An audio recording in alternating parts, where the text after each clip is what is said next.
खरा सगळं निर्माण करण्याच्या आधी सुद्धा खरा एकच होता आणि सगळं गेल्यावर सुद्धा एकच राहणार आहे. म्हणून काय म्हणलंय, आनंद तोची खरा गणराज, आनंद तोची खरा. काय केलं त्या आनंदानं, उत्पन्न केले पदार्थ चार, जीव दैवता प्रपंच परमेश्वर, इच्छा झाली त्या स्वयंपुरा, गणराज आनंद तोच खरा. इच्छा झाले चार पदार्थ निर्माण केले, जीव दैवता प्रपंच परमेश्वर. कोणते पदार्थ? पहिला पदार्थ जीव. सुरुवातीला जीव निर्माण केला आपला. सगळ्यामध्ये जीव आहे म्हणून चुकूर मुकूर बघाले सगळेजण. हवा लागाले नंबर एक, नंबर एक हवेची झुळुके आले, नंबर एक हवा स्पर्श झाले. ते कशामुळे जाणवाले? याच्यामध्ये जीव आहे, जीव आहे म्हणून हे सर्व जाणवाले. ज्या दिवशी जीव निघून जाईल सोयरेला फोन लावावा लागते, आपला नंबर एक चा माणूस गेला. काय म्हणावं लागते? गेला. ते म्हणतात कुठं गेला? गेला आपापल्या घरी. तुम्ही म्हणशाल महाराज ये घर खरं होय की नव्हतं? इथं तर आम्ही 2-2 मजली 3-3 मजली घर बांधून ठेवल्या महाराज. ये घर जर खरं नसल बांधायची काय गरज आहे? ये जिंदगीच महाराज एक घर होय. जिंदगी एक किराया एका घर है, आणि एक ना एक दिन बदलना पडेगा. त्या कवालीमध्ये काय सांगितलं की जिंदगीच किरायाचं घर होय म्हणजे, आणि एका ना एका दिवशी याला बदलावं लागते. मात्र कोणाची टाइम जाण्याची वेगळी आहे. आता कलियुगामध्ये तर 100 वर्ष आयुष्य नाहीच. 50च्या वरी जगू लागला, 50च्या वरी जर त्याचं शरीर ठणठणीत जर असेल तर ती कृपा त्या गुरु महाराजाची. आता 50 मध्येच काम मुंडळून घरला चोय जायचं. 50 तर सोडाच, अवघ्या वयाच्या 35व्या वर्षी 40व्या वर्षी माणसाला जावं लागते. आयुष्य फार थोडं मिळालं, कमी आहे. नरदेह निदान लादले हाती, उत्तम सार उत्तम गते. जरी देव भाऊ म्हणून चित्तती, तरी चित्ती का न राहावे. या नरदेहानं जर विचार केला मला देव व्हायचं आहे, देव सुद्धा होण्याची ताकद या नरदेहामध्ये लिहिलेली आहे. नरदेहासारखं रत्न पुन्हा भेटणार नाही. हे मिळालंय काहीतरी आपलं भाग्य होईल.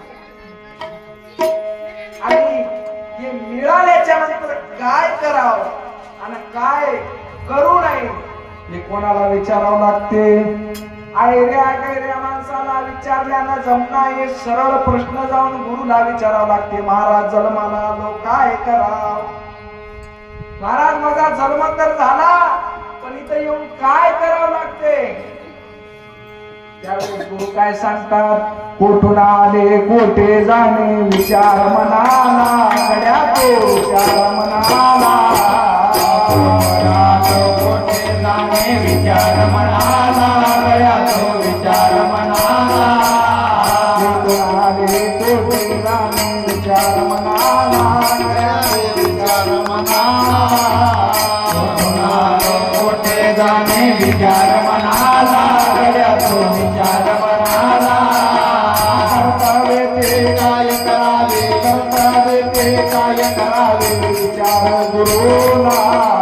कर्तव्य ते काय करावे, कर्तव्य ते काय करावे विचार गुरुला. कर्तव्य ते काय करावे, कर्तव्य ते काय करावे विचार गुरुला. कर्तव्य ते काय करावे, कर्तव्य ते काय करावे विचार गुरुला. हे कोणाला हे जाऊन गुरुला विचारावं लागते. सुरुवातीला सांगितलं गुरु वेगळा सद्गुरु वेगळा. मग गुरु केल्याच्या नंतर गुरु जवळ जायचं. महाराज मी कशासाठी आलो, इथं येण्याचं माझं कारण काय आहे महाराज, माझा जन्म कशासाठी झालाय, असं विचारल्याच्या नंतर गुरु सांगतात तुझा जन्म कशासाठी झालाय, तू कुठून आलास. त्यावेळेस महाराज सांगतात तुझं गाव कोणतं, माझ्या वतनाचे गाव निरालंबी त्याचा ठाव आणि अमृतार नवतयाचे नाव, तेथे मजला निघून ठेवा आणि धावा धावा सद्गुरु देवा. आपलं गाव कोणतं, निरालंबा आपलं गाव होय. इथलं गाव खरं नाही. तुम्ही म्हणशाल महाराज आमचं गाव लक्ष्मणनगर होय, पूर्णा जिल्हा परभणी, मात्र हे तात्पुरतं होय. एकाला एकादशी सोडून जावं लागल, नको म्हणला तरी जावावं लागल, राहतो म्हणला तरी जावावंच लागल. म्हणून या गावाला नाही धरून बसू नका. आता इथलं ज्याचं घर झालंय निरालंबामध्ये घर बांधायचं काम तयार करा.